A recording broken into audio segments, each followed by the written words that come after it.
At 25, Ethan received a life-changing inheritance of $100,000. Growing up in a household where money was always tight, he finally saw a path toward the security his parents never quite reached. He took the path most would consider responsible.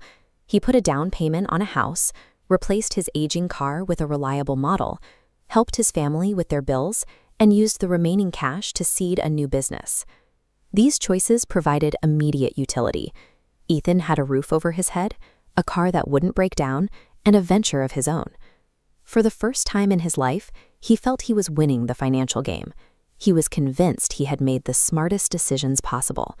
He was completely unaware of the invisible financial trap he had just stepped into. 20 years later, Ethan's business was a success, and his house had grown in value.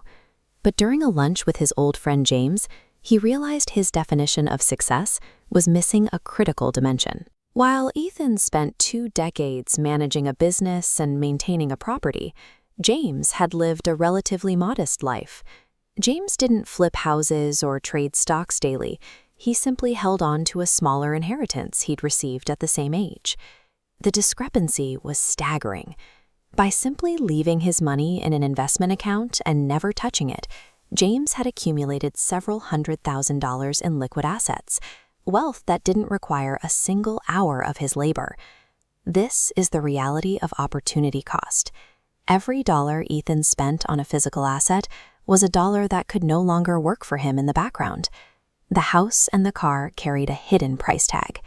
By spending that original $100,000 instead of investing it, Ethan unknowingly walked away from an estimated $3 million in future growth.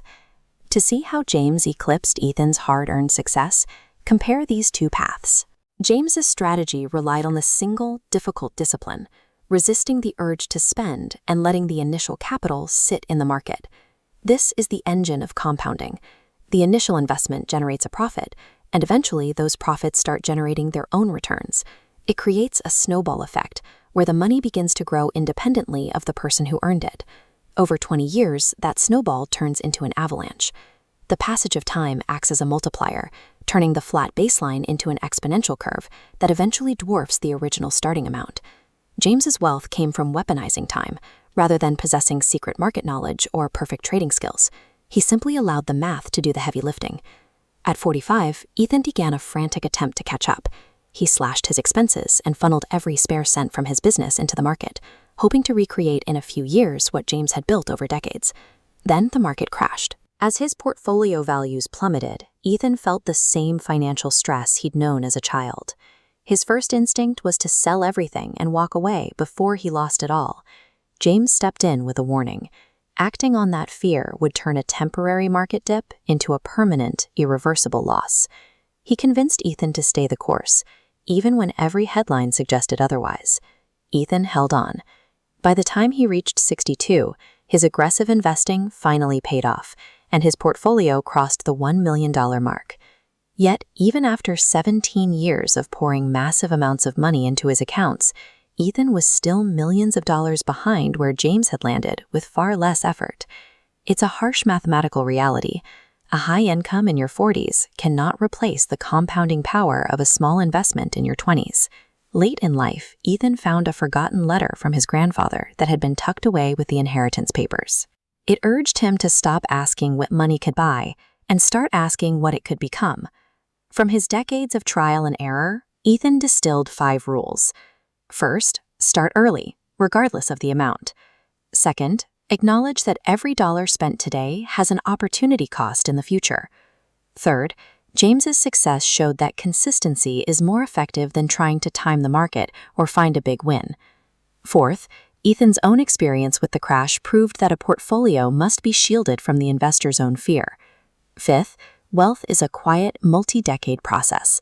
It isn't the result of one brilliant decision, but 1,000 small, disciplined ones. Ethan finally saw the letter for what it was, an opportunity to master the discipline of patience, with the inheritance serving as the classroom. At 70, Ethan sat on his porch with his 24-year-old son, passing on the perspective he'd spent a lifetime acquiring. He told his son that if he could travel back to age 25, he wouldn't bring a list of winning stocks or complex economic predictions. He would simply explain that time is a unique financial asset. It is abundant in youth, but impossible to buy back once it's gone. The best move a young person can make is to learn the rules of money early, manage their risks, and give their investments the decades they need to grow. In the context of lifelong wealth, the most expensive word a young person can use is later.